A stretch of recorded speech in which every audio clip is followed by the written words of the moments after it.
Action. All right. All right. Can you serenade me a little bit? Can I serenade you a little bit? What would you like to hear? I don't know. Give me some opera. Opera. Andre, what's his name? Don't slap me. I don't know. No, I don't know. Kale would be able to tell us. Andre Bocelli. Yep. Yeah. I don't know anything about The him. shit that he sang in Step Brothers, Will Ferrell took over. I don't know that one. All right, just sing some shit. John Serenade me. Stamos. Jonathan Stamos. John Stamos. John Stamos. Jonathan Stamos. That's all I got. Can we get some real voice now? No.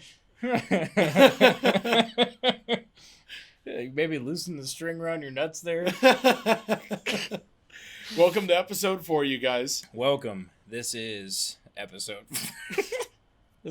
4. I'm a little tipsy. I got a little head start. Dan just got here from work. Working man. But, Call me the working man. We're a little loosey-goosey. Well, speak for yourself. I'm a little loosey-goosey. I've had a sip. One sip. I've had several. Anyway, Dan. Yes. Don't throw off my groove. Anyway. You ever touch your no-nos with a Brillo pad using Icy Hot for lube? Ram. You ever run with a drill? Did you win? Ram. I like it. We have this running joke where we tell each other super masculine actions and then follow it up. We got to redo this, man. No, we don't. No? Okay. I don't think it's going to pick up that truck in the background. Well, at least you told them then. Yeah. Keep going. We tell each other these jokes, and it's basically a super masculine action, comically masculine, and then we just follow it up with just ram. It's because Buy a ram. Yeah, we both we drive Rams.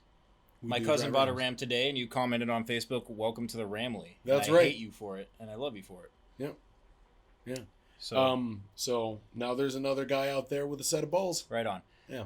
Okay, let's get into the podcast. Let's do it. Tell us what you drive. I drive a Ram. What about you? I drive a Ram. Nice. Tell me Cheers about your to that, Ram. buddy. Tell me about your Ram. My You have a Ram very is special a Ram. 1990 Dodge 5.9 liter Cummins. It's a standard cab, long bed, white. She's gorgeous. She's a little disobedient sometimes. And she's in the shop right now, which happens every once in a while because she's old enough to have 3 kids and child support. Why is she in the shop, Dan? Well, I'm so glad you asked. I'm in this weird situation where I drive, and sometimes, You drive? yeah, and sometimes the gauges don't always work so well. So my speedometer is so I kind of estimate how fast I'm going. Yeah, basically. No. You cannot go no more. It's basically telling me you're going anywhere between 55 and 85. Figure it out. It And I'm bounces that far? Woo! Oh, yeah. That's a lot of very So variation. my odometer's broken. And this week, my oil pressure sensor went. So I didn't know whether it was my gauge or whether it the actual was sender. whether it was the sender, Yeah. whether it was the gauge, whether it was the pump. I didn't know what was going on, but when I was idling, it would actually drop down below the bottom line on the oil pressure sensor. So I went, shit, and promptly got it into a shop. And then? Talked to the guy, and I was like, hey, man, I think it's the pump. I added some oil, and, then when it idled, it was fine. So I think it was just low on oil. It might have a leak. Might be the pump. I don't know. I'm kind of lost here. Can you figure it out? Guy said, good news, it's not your pump. Bad news, it's your tappet cover and your tappet cover gasket. But after 30 years, it warps, heats and cools. And if it's not torqued appropriately, What's a tappet cover? your rod cover. Okay. Yeah. So here I am thinking the sky's falling, feeling like I shot a rod or something. Mm-hmm. And I'm like, okay, well, time to buy a new engine. And the guy's It's a like, Cummins. yeah, Right. yeah, that thing's bulletproof. Yeah. So guy was like, well, good news. It's not that big a deal. Your rods, your lifters, all that, totally fine. Bad news is our warehouse doesn't have any tappet covers for your truck. So I ordered it directly from the factory, not Cummins, from third party. And they couldn't overnight it because they were ordering it from the manufacturer because COVID and wildfires and all this other Gavin Newsom, tomfoolery likely. going around. Yeah, I'll fist fight him any day of the week. All this stuff going on. And so I called them and I was like, hey, I need my part. This was on a Friday, 2 weeks ago. And they sent it out on Tuesday the following week. And it got there on Friday that week. Then they put that on, but they had to take the fuel pump off. For those of you guys that aren't familiar with diesel engines, diesel engines are extremely high compression. So the fuel pressure in the fuel line connected to the fuel injection pump is extremely high. It's like 250 pounds of pressure or so, give or take. And what the issue they ran into, essentially, was they replaced the tappet cover and the tappet cover gasket. Then the line broke, the fuel injection pump line. Those don't exist anymore, apparently, because it's a 30-year-old truck. So the mechanic had to call around and get that all sorted, and then he did. And then the banjo bolt, which is the last freaking piece that goes onto the fuel pump, broke. So they fixed the hose that they broke and doesn't exist anymore. They fixed it. Oh, good. Yeah. But then the banjo bolt broke and we had to get that off eBay. So it's still in the shop and I'm borrowing my brother's Honda. Thank you, Andrew. And man, here we aren't. Here we are not. But that's what I'm doing to my truck. Other than that, we're golden. You guys will see it one day. I have some plans to feature our trucks in one of these podcasts. She's pretty. I wanted to do it tonight, but I didn't hear you coming, so I knew you didn't have it yet. Yeah. His truck's beautiful. Thank you. Dan likes to keep his trucks pretty original looking, as they should, especially with that's yours. Right. So mine, on the other hand, I've got a 2016 Cummins 6.7 liter. Just picked it up about 5 months ago, and I'm in love with it. I don't like to leave anything OEM because I'm just an asshole like that. Well, you are wearing your hat backwards. As I do 50% of the time. Fair enough. So I'm at least half asshole all the time. I hope that comes back in the DNA test. Just asshole. Half asshole. Yeah. Directly from Baltimore. Which hemisphere? That's just Baltimore. The city of Baltimore. Which hemisphere of the butthole? And if you're a Yankees fan. No, that's full asshole. That's right. They packed that stadium on asshole Heritage If you're a Yankees night. fan, fuck you, unfollow us. Oh, well. I'm just kidding. Don't do that. I'm a Red Sox fan. You. All my teams are Boston, so. Yeah. The things you learn. Listen, man. I don't know what to tell you. So anyway, yeah. I haven't really done much to my truck. I put a new grill on it. I've got some bigger tires on it. The stock height on these 4th gen Cummins are pretty tall, but I got a 3-inch suspension going on it. Yeah. Can't wait. With the bigger tires on there, we got a little rubbing in the front on the sharp turns, but I couldn't stand looking at it like it skipped leg day. So I just threw the meat on there. And that's where we're at. A lot of big plans for it in the future, but I won't bore you guys with that. It's new. Doesn't have problems yet. Well, thing about Dodge is that their motors are kick-ass. Wood, right? Yeah, not Had wood. There you go. There you go. Love Dodge. Strongest motors in the game, in my humble opinion. Mopar. Mopar or no car. Mopar or no car. I'll drink to that. Cheers. But those clinks. Did you notice our clink was really loud in the last episode? Good. Do we like that? I like that. We like the loud clinks? I like the loud clink. Okay. Do you guys like the loud clink? Now you like the loud clink. Yeah, you do now. Loud clink. Ram. So, thing about Dodge motors, though, is that they don't run without electricity. And Dodge has this thing where they really fuck you with the electrical. It's like it's put together by like an illiterate troglodyte. Stop with your big words. What's that? A troglodyte? A peon. A moron. Someone who just, absolute pissant. Just a nightmare to be around. Everyone in the room gets dumber when they're around this person. That's me. No, that's no, I wouldn't say so. All right, thanks, man. Yeah. I can count the potato. Anyway, so I guess we better get to the topic of this evening's episode. What is our topic? Have we? I think our topic is that we were going to talk about some current events going on. All right. Right? Yeah. Okay. Pick one. This is a hell of a time to talk about current events. This is a hell of a time to talk about current events. We could, like, flip pages and just, Well, to enlighten you guys a little bit, if you didn't know, I am a staunch anarcho-capitalist. I hate the government a lot. And I think economically, capitalism is really the only system that works because goods and services are really all anybody has or can have to trade or produce or take in. And actually use it as, like, leverage. Right. So to pass that through a middleman is foolish. And having family that came from the USSR, they'll tell me firsthand, the people who had good lives were the people who had something to trade. So any other economic system is null and void. I will fist fight you if you disagree, and I will win with my staunch anarcho-capitalist demeanor. Do you suppose that your view on just screw the government comes from your Russian side, or yes, seeing even Russia now is still a communist?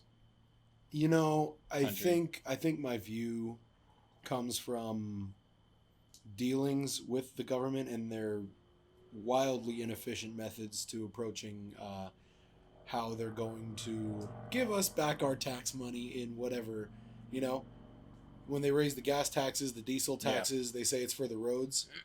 4% that have been under construction for 4 the last cents 12 of years. that 12 cents on gas goes right into the governor's pocket. Yeah. That was implemented under Governor Brown, Moonbeam Jr. That guy can't fight. Come at me, Jerry. And now it's going to Gavin Newsom, whose aunt, by the way, was in the news this week for being bamboozled by a hairdresser. Now, let's talk about I've this. dated a couple hairdressers. Let me tell you something. I've been bamboozled by hairdressers, but never into getting a haircut without a mask. You got to be some kind of idiot for that. Well, did you hear the statement? The hair salon owner responded because Pelosi was accusing her of setting her up. Yeah? She fired back? What'd she say? She said absolutely it was not a setup. Nancy Pelosi came to my salon and asked for a hairdo, and I gave it to her. But of course, she didn't say this part. But I'm sitting here thinking, of course you're gonna. If Nancy Pelosi comes into my business and says you need to open up the business that I forced you to close down just long enough to do my hair, and then you can shut the fuck down and not make money again. Mm. I'm absolutely going to tell my friends and family, this bitch. This crazy hoot. Oh, yeah. Oh, I catch her with her hand in the cookie jar for sure. Nancy Pelosi with a capital C, ladies and gentlemen. I just think that a lot of politicians think they are more equal than us, Yeah. Equal, huh? Yeah. Well, you get the terminology here, right? Elaborate. They talk about equality, how everybody's equal, right? Mm-hmm. They don't really play by the same set of rules that they subject us to. And if they did, things would be a whole hell of a lot different than they are. And this is all politicians. This is not swayed one side or the other. I think we can both agree on that. Yeah. I hate them all. Yep. Yeah. We're all backed into a corner as Americans. I get why people are mad. I just wish they would stop throwing tantrums though and actually get out and make a change instead of thinking that sharing a meme on Facebook, which I am guilty of. You share the shit out of memes on Facebook. Yeah, I've been trying to be quiet lately. Yeah, you've been bad at it. Shh. Yeah. It's hard, man. I get you. I wouldn't have a Facebook if it wasn't for this podcast and the Mod Garage off-road page. Yeah. Because those are the main hubs for this right now. And right. As soon as I can get away, because I've deleted my Facebook multiple times because I just can't shut up. Mm-hmm. I can't. I see some people say some stupid shit, and I'm like, The thing is, I approach them and I challenge their views respectfully, and it makes them even more mad. Sure. When you bring facts to the table, and the most common response lately is facts don't matter, in a nutshell. Yeah. And it's really frustrating. Well, your fact is getting in the way of their carefully crafted opinion. Yeah, thank you. Mm-hmm. You're so much better with words than I am. I'm really not. I'm just... I think on the fly you are. Like wittiness you are. When I'm typing to somebody, I can articulate pretty well. But, Okay. Well, fun fact: my favorite author is Rudyard Kipling, so that might have something to do with it. No idea who that is. I don't read. I'm illiterate. I work on spaceships, but I can't read. God, they do really good pictures. Imagine the fear. You Houston, we have Legos? a huge problem. Yeah. You never built Legos, dude? It's all on pictures. I went to daycare when I was a young kid, and I was like, there was this one kid who, whenever we built with Legos, because all the guys in my group of friends would sit down at the table and we'd build with Legos, and this one guy was so goddamn good at it, and he ended up being like kick-ass in school and everything, and I sucked. I was like, I'm gonna make a wad, and they were like, all right, cool, man, you do your thing, go Dan. And I would like stick a little dude on top and it'd be like it's a mountain. And they were like, oh, I'll see that guy in special ed classes or something like that. Right. I don't know. And here you are using big words and wiping your own ass. Hey, look at me go. Oh, man. What other current events are there out there right now that we have? How far do we want to go with this today? We haven't really done this on the podcast. We've been very careful not to, and we're kind of just putting it out there. We have quite a rabbit hole to go down if we want to go down that rabbit hole. And I'm not afraid to. We can do this without pushing any kind of agenda. You have no agenda to push. Right. I don't either, but I'm saying, if I was forced to choose, I would pick one side. I'm a little less anarchy than you are in the sense that, I think that some form of government is necessary, but they are overreaching tenfold right now, and it's just ridiculous. With taxation, with regulation. I think it would be easier to not submit, that's not the right term. I feel like anarchy is a lot closer than restoration to what the founding fathers wanted for this country. To send it to bring our nation back to that point would be almost impossible. Why? Because there are so many people out there who find it easier not to think for themselves. Because if you can have it done for you, why would you do it? There was an accountability that was inherent in the founding fathers' vision for this country. Sure. Every able-bodied person contributed something. Every able-minded person contributed something. Everybody had a role, and if you didn't, you carved one out and you figured it out. Right. This country was founded on badasses doing badass stuff. Right. And getting handed nothing. Right. And, I have some very dear friends who are like, I just don't understand how people like the founding fathers, they were racists. This country was founded on racism and built by slaves. And I'm like, look, no one can argue that this country was built by slaves. Yeah. It was. But so was the entire world. No one can argue that the principles our founding fathers wanted to implement here were inherently racist. Okay.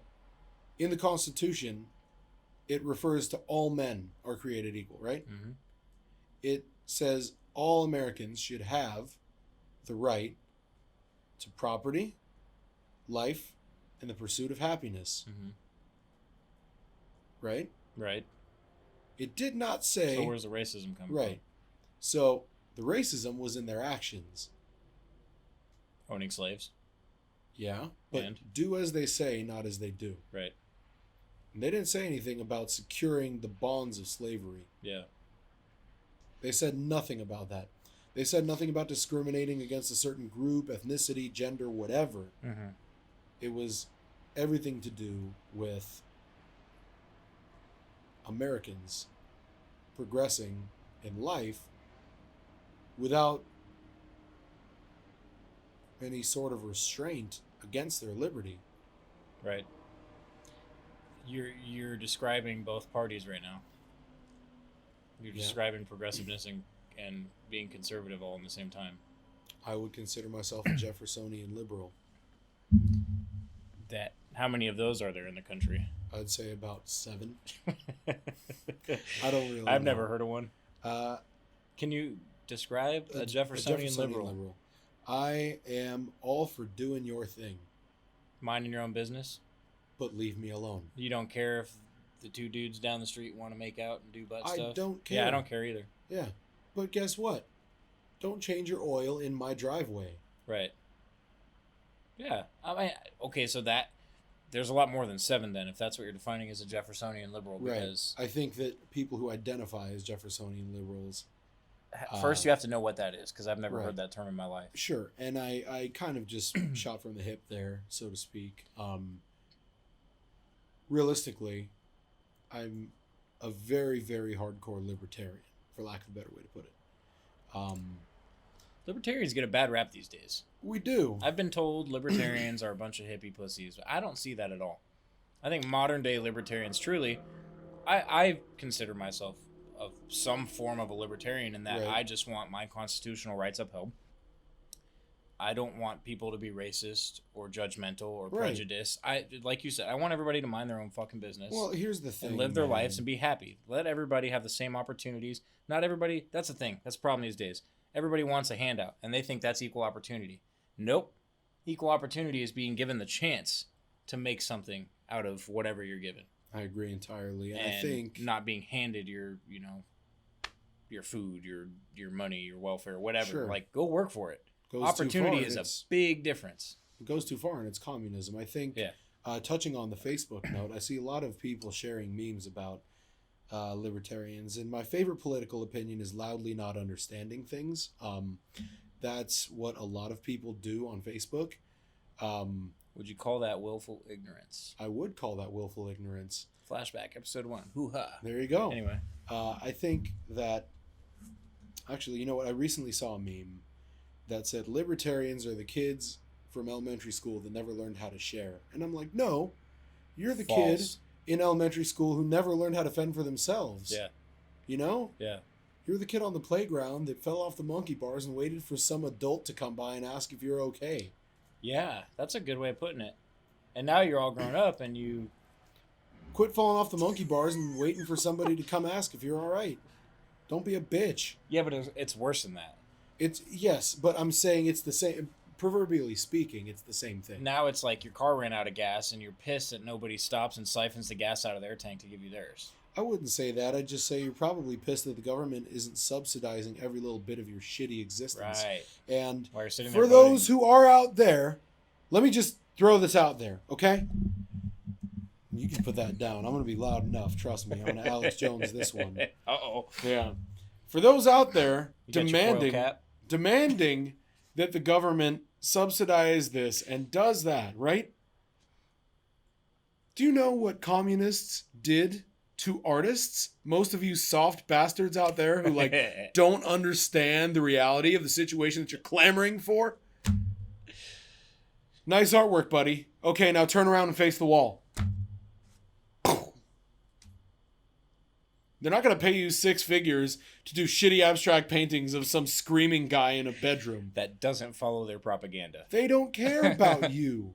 You don't produce anything. You think you could run the floor of a steel mill? Oh, all right.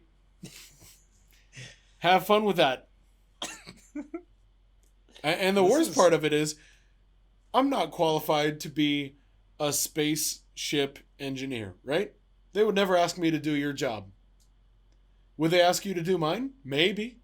I don't know, man. The reality of the situation is... I can cook decently, but I'm no chef. Sure. It has a lot less to do with how you cook and a lot more to do with your temperament and understanding of timing and all that kind of stuff. Yeah. So it takes a while to get warmed up to, but I'd say it's probably an easier career in terms of execution than yours. I don't know, man.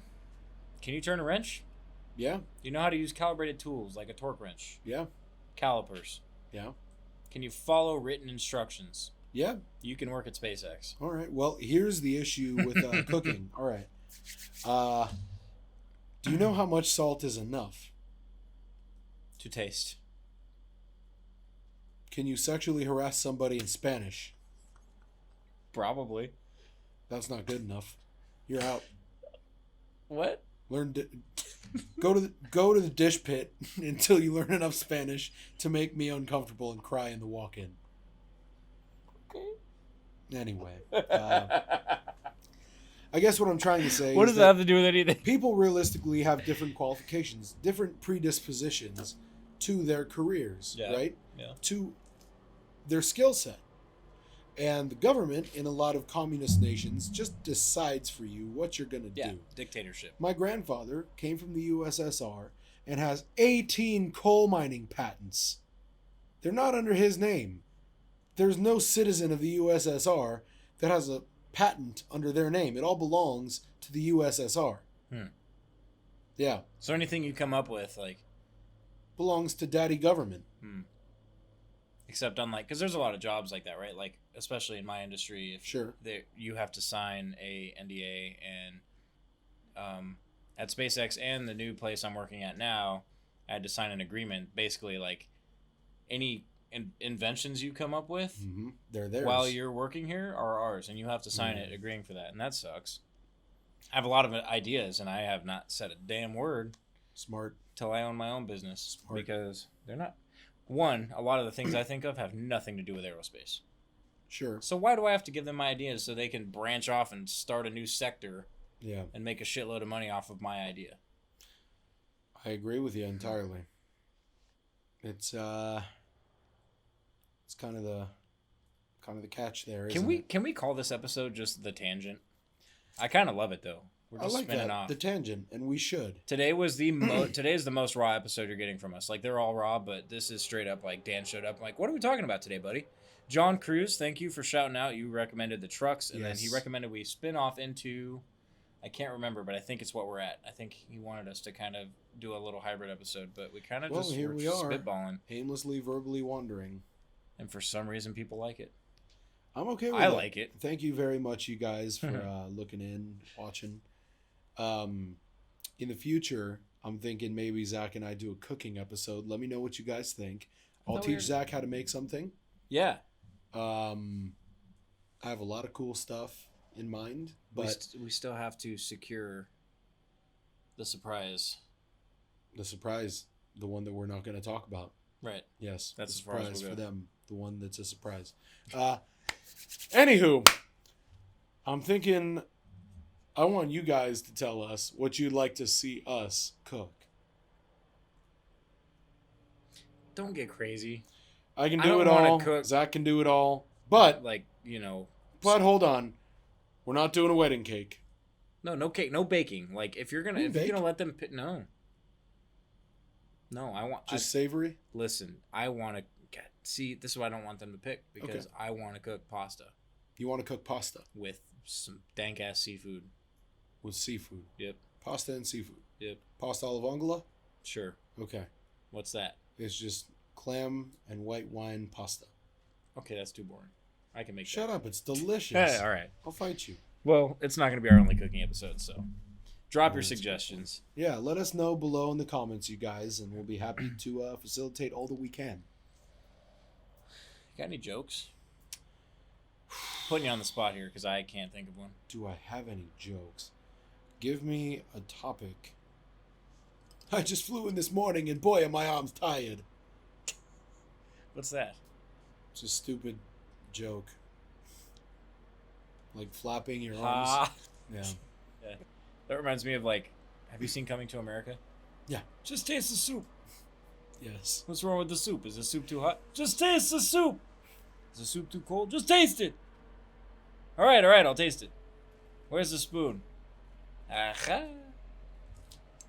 Aha.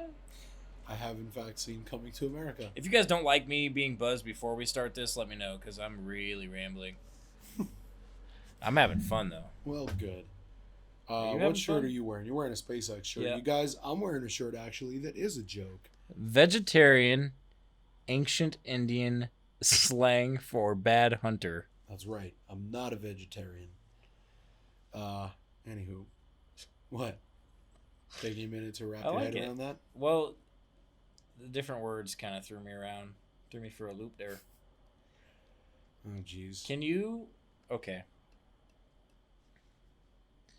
give me your best Scottish accent? All right, so this is coming from an interesting place, you guys. Tell me a good story, though, in the Scottish accent. Like, talk about the politics. We're talking about something. Like, So can you just hold it for a while? I will, but let me explain to them where this is all coming from. Sorry. You guys, I do accents. For a long time, I've wanted to be a voice actor. If that ever comes to fruition, that would still be really cool. I do pretty good accents. So He's being modest. Zac will pick some accents. Maybe I'll have Val pick some accents for me to do. I'm not perfect at all of them, but I'm okay at some. So accents and impressions. You did Seth Rogen. Like, you hit the nail on the head. Actually, so my girlfriend, she not called me. She told me this morning in person. She was like, "That wasn't even your best Seth Rogen impression. I've heard you do it way better than that." And I was like, but it was so good. No, but that was the thing too, right? Our buddy Kale, which future guest, by the way, this guy's also, I mean, he's a Burban Viking. Right. He is. Absolutely. We're going to be bringing him on a lot. But he called us after we got done filming the last episode. And I think for like a solid 10 minutes, you spoke to Kale as Seth Rogen, as a Soviet. What do you call those soldiers there? A Spetsnaz? No, you spoke to him as a Russian. Accent. Oh, okay. Indian accent. Yeah. British, Irish. You just went on and on. But the Seth Rogen one you did there was just as good as the one you did last week. Thank you. So you have better Seth Rogen than you? Apparently. I tried my best. I don't know. All right. Maybe I've hit home runs before, and I just hit I guess, in the park home run that time. All right. Tell me as a Scotsman. Right. So I don't really know what to tell you. I like this. Are you excited for the world to open back up and we can do some Highland games? I'm ready. Okay. I want to train. I can fight. I can throw heavy shite. Quick switch, Indian. But I was so stuck on Scotch. Oh, damn. Thought you were just going to take that and run with it. I don't really know what to talk about. Right, so here I am, Newbury Park. Having a sip. It's a good time. And I'm ready for Highland Games. I'm not quite ready for Caber. I've never practiced it, right? So it's really hard. Yeah, big heavy log. It's a lot harder than it looks. Hey. I wish I could talk like you. We could just banter in that all day. It's fascinating. Yeah. I don't know how to pick them up, but here we are. So who do you think... No, I shouldn't say who. How do you think they came up with these crazy events in the Highland Games, like the caber toss? Hey, look at that pole. You see? Can you toss find that pole? log and flip it to 12 o'clock? But it has to face 12. If you didn't get it to 12, we're gonna dock your points. So just try and just give it a heave. You gotta put. I don't know. Put some thrust into it. Some thrust. Thrust. Aye. Aye. You know, you got your weight over bar. You got your sheaf. You got your weight for distance. You've got. I like the hammer. Hammer. Aye. Yeah. So what's the one when where I was you in got high school, right? Oh, go ahead. I threw shot put, so I'm a bit of a natural at weight for distance, or I guess it's called Braemar, not weight for distance. Braemar stone, yeah, it's a shot put. Aye, yeah, I'm good at it. Yeah, aye. Well, you should be. You did that shit in high school. I did. What's the one where you stab a bag with a pitchfork and toss it over a pole? Yeah, Sheaf. That's one I've never been able to do. Sheaf I can't is really get the interesting damn thing over because you have to fling it this way. Right. You can't the just... interesting thing, you guys, is that sheaf... They have pitchforks for sheaf. It's a pitchfork that you stab into a bale... Or bag, sorry, not a bale. A bag of usually hay. Yeah. And the interesting thing about it is there's this friction created when you have too many prongs on your pitchfork. So a lot of competitors in sheaf will actually remove prongs from their pitchfork... so that they can get it through the bag to actually secure the bag. And then heave it, but not have the friction of the extra prongs to drag it back as they're trying to throw it. So it's really fascinating in that regard. The thing that always throws me off with that, though, is like you can't just stab it and like, no. You know, you have to you can't have the fork out here, and you like you gotta like swing it. Yeah. You know, and then like, how do you? I'm making it sound easy, but hips, it's not. You turn your foot, you pop your hips, your obliques. I can't get the damn bag to come off the pitchfork. Try harder. All right. I will. I've never I can't practiced, wait. Chief, guys. I'm giving him advice based on something I do not know anything about. Oh, well, that helps. Yeah. So. Yeah. So, yeah, semi-pro football. We were talking about that last week. It's not going to Yes. happen anymore. No. So, I'm probably going to get into Highland Games or something. Some big guy sport, nice. you know. I really... You know, we ought to do an episode where we both compete in the Highland Games. Why don't we do an episode where we just go out in a field and throw heavy shit around? That sounds cool, man. Yeah. We're a couple of big bearded guys throwing heavy Val shit approves. around. That's my We're getting favorite. the thumbs up from Mr. Producer back Okay, there. speaking of Val, give me an accent to do, Val. There you go. Russian? Oh, come on. Oh, yeah, speak your native tongue. What Cool. do you want me to talk about? So, like, Speak like someone from Belarus. I don't... Is same. Oh, okay. It's not very different, right? You're too quiet. Okay, so Thank here you. I am talk loudly into microphone, right? Yeah, Val is clapping. He's from Russia, so. You guys could totally speak Russian to each other. Знаю очень немножко по-русски. What? I know What'd he very say? little Russian. Oh. Yes. But you know. By the way, I looked up sluha. It is whore or prostitute in Russian. Okay. Australian. Right. So I'm talking like Australian, right? Australia is interesting because they say cunt every other sentence, right? Is it cunt or is it cunt? No, it's Australia, cunt.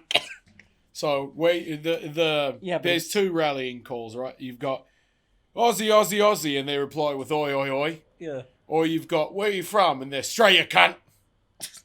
Yeah. So, have you got any other places? Canada. Canada's big. Hey man. there, I oh mean, there, I can- guy. Don't go over there disrespecting my people, okay? They're real close to Wisconsin. Where No, the Green Bay you're- Packers are You're from. talking a lot like a, I guess kind of a real exaggerated Winnipeg accent there.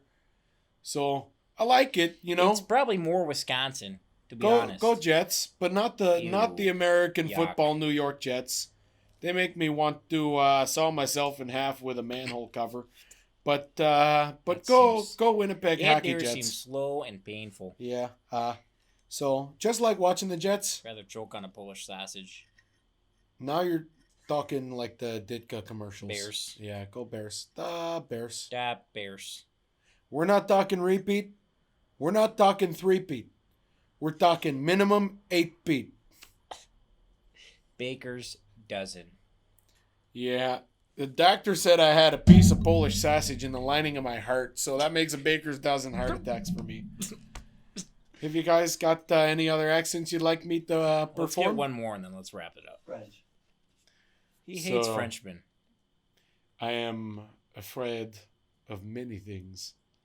Some things you might find me afraid of are words that are too American.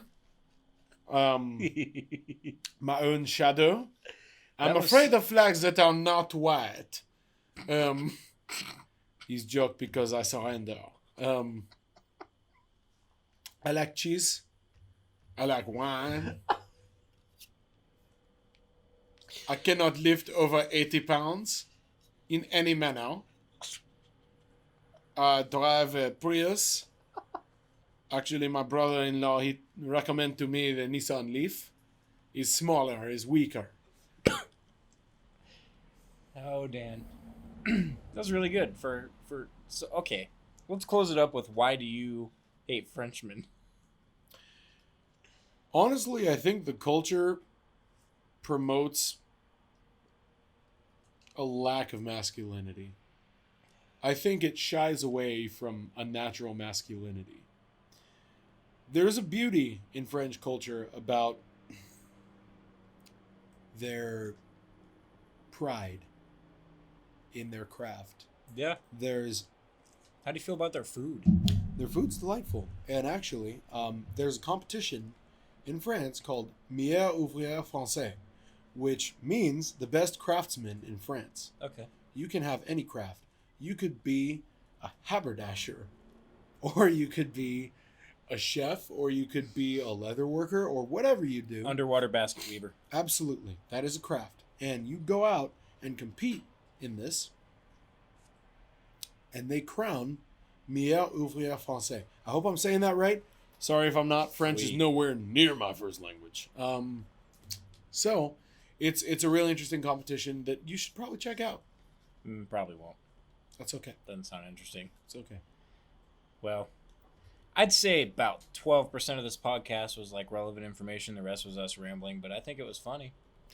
Yeah, I agree. I agree entirely. How are we doing on time, Val? It's about time. It's about time? Val wants to go home. He's got an early morning. Well, some of us have early mornings, and some of us are going to have a hangover, Zach. I said buzz. I ain't drunk. Okay. Well, at any rate, this evening we bid you adieu. That's all the French I've got left. Thank you guys for tuning in. Thank you very much. Really appreciate it. And give us some feedback. Please. We haven't really... Give us some good constructive criticism. We've gotten a lot of good feedback, you know. And wrong. Yeah, let us know what we're doing wrong. We've gotten what we're doing right.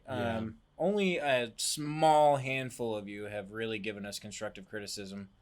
And we really appreciate it. We try to make those changes. Yeah. Yeah. So, thank you guys for tuning in. This is Burban Vikings Podcast. I'm Zach. I'm Dan. Here's to you guys. I have nothing funny to say at the end of this one. Cheers.